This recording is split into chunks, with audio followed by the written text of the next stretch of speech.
In this video, I'm going to go over the 5 levels of bulking, each level getting into more detail than the previous until we get to the very top, where I'll share some lesser known, somewhat secret tactics that will help you bulk up as a skinny guy. I'm making this video after years of doing extensive research, as well as going through the journey of building a muscular body myself. My name is Jonathan Surtees, and this is the journey from skinny to thick. Level 1, beginner level. Now, I don't want you to skip this level because you feel as though you're not a beginner anymore. This level is actually pivotal and is important to understand in order to fully comprehend and apply the next level, as that level is important to understand the next. So stick with me. The beginner level is the baseline level. If you're a complete newbie to bulking, just doing these 3 simple things will help blow up your physique by themselves. The levels above this are just getting you there quicker or helping you put on more size.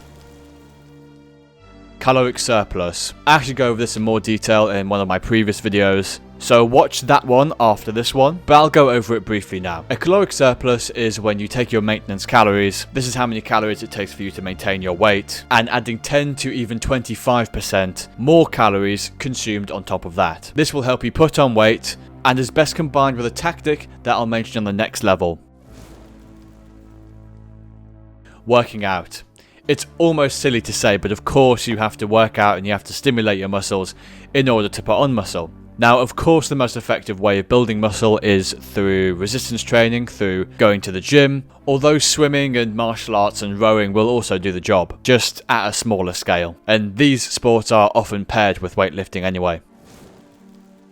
Sleeping well. So we've almost covered all of the main bases here. We have given our muscles enough calories to grow, and we've worked out, so we've given it the stimulus to grow as well. Now we must rest them, which is actually when the muscle grows, not in the gym, but in the bed while you sleep most of the time. Getting a long quality sleep will rejuvenate, rebuild, enlarge and strengthen your muscles. Level 2, intermediate level. Now we're starting to get into more detailed advice here.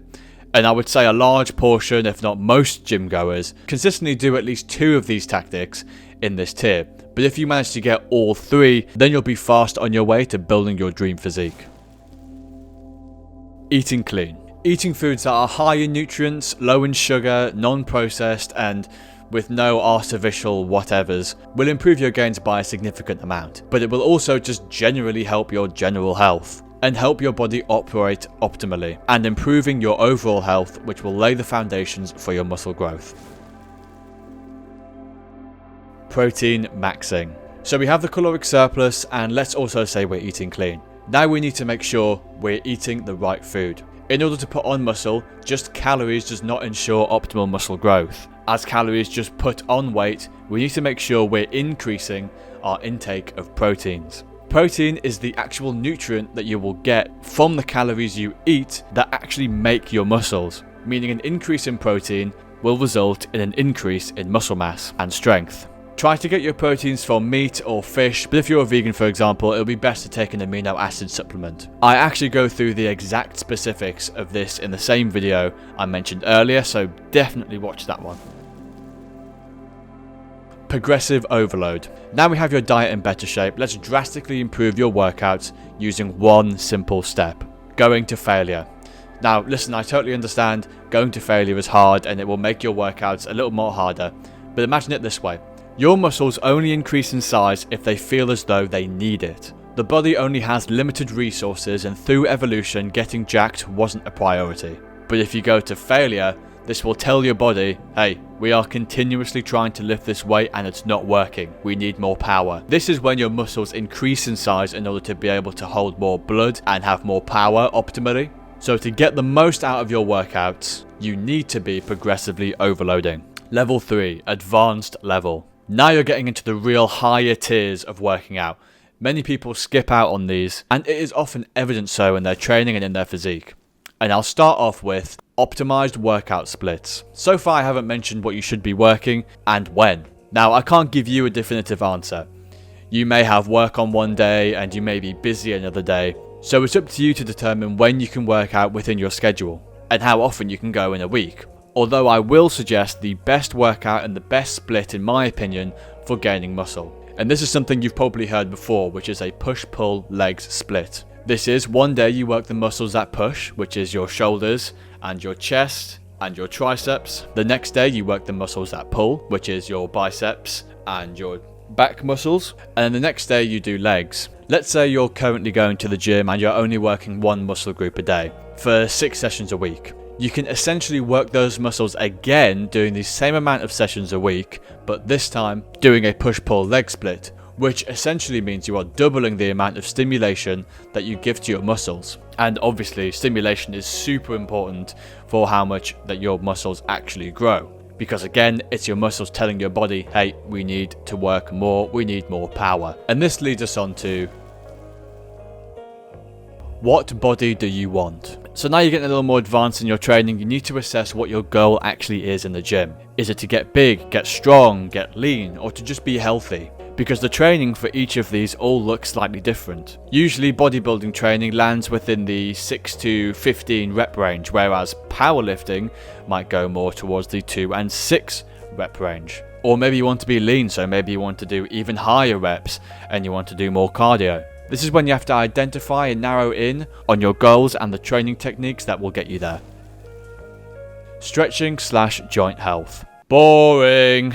Yes, this is boring, and that's exactly why it's important to do it. Training hard in the gym puts stress on your body, and it also puts stress on your joints in particular. Ensuring you have healthy joints and loose tendons will not only help prevent injury, but will help you get stronger and work out with even more intensity. Level 4, elite level. Now we've reached the elite level of athletes. These are the practices that the average gym goer is not doing, and the average person might not even know about. If you're managing to be consistent with all the previous levels and then apply this level 2, not only will you see a huge benefit in your physique, but at this point your entire life will receive a substantial boost. And even other people will be able to notice your drastic improvements. Optimizing testosterone. Testosterone is key to muscle growth, and you see the benefits of testosterone for your physique when you look at enhanced athletes that only take testosterone. Now, I am not suggesting you start administrating yourself testosterone. In fact, I would suggest to be completely natural, only unless your life's calling is to become a bodybuilder and you already have elite genetics. But if we look at those athletes, we can see the benefits that testosterone has on their physique and on their muscle growth. And we want to naturally increase our testosterone count by getting rid of inhibitors of its production, such as stress and alcohol consumption, and increase the nutrients and practices that increase testosterone, such as reducing stress, sleeping well, eating healthy fats, and one other substance to avoid that I'll mention before we reach the next tier, as well as a lesser known aspect of testosterone that I'll talk about in that final tier. Macronutrient focus. Now we've got our diet in shape, we can start looking deeper, and then more focus at what is actually going on in our food. Now we're expanding further than just healthy fats, proteins, caloric surplus. Now we must start thinking of what minerals are in the food that I'm having, what vitamins are in there, what effect does it have on my body? Am I getting enough fiber? Am I getting enough iron? Or am I having too much of any one thing? Remember, this is the elite level of lifting, so this takes time and education.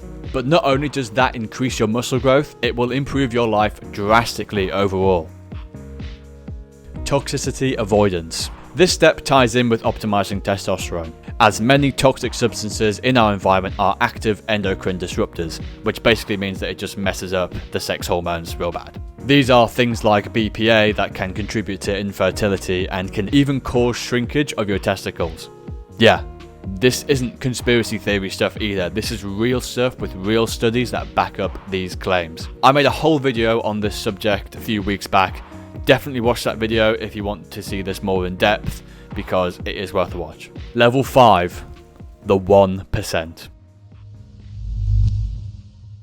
Now we're talking about practices of the elite athletes. These are techniques often completely unknown to not only the average person, or even the beginner or intermediate gym goer. These tactics will provide a boost to your muscle growth and set the 1% apart from the elite. But before I start on this section, if you're new to the gym, do not flip the pyramid on its head and start in this section, because it's what the elite do. For beginners, the first base is the best place to start. You must have some sort of baseline, you must have some sort of foundation in order to build your physique on top of that. Just the first level will increase your muscle growth by 200 to 300%. This level probably only increases the muscle growth of those already at the top with incredible physiques, probably by 10 to 20%. But that for someone already at the top is a huge percentage increase. So let's get started. DHT optimization. Healthy fats boost our cholesterol. Our cholesterol creates testosterone. This is well-known information for anyone who's done even a little bit of research in that field. But what most people don't know is that actually isn't where the story ends. Testosterone can then create either estrogen or DHT. Estrogen is mainly for more feminine features, and for the majority of men that isn't a desirable effect, but DHT is the most potent form of testosterone that will further boost your muscle growth. But not only that, DHT is pretty much the creator of almost all of the masculine features that you have. It will contribute to beard growth, muscular potential growth, bodily structure, and even facial structure. Unfortunately, it also contributes to male baldness, but the general consensus on this is that it's believed that you're only going to get that if you already have the gene for it. So it'll basically happen anyway. A couple of ways you can increase your DHT is by doing all of the below, to be honest, increasing your testosterone and increasing something called 5-alpha reductase. This is the enzyme that actually converts testosterone into DHT that we want to maintain healthy, which means we need to get rid of anything that inhibits such as saw palmetto, and certain medicines, especially for anti-hair loss, such as finasteride and dutasteride. Yeah, that's the one. Dutasteride.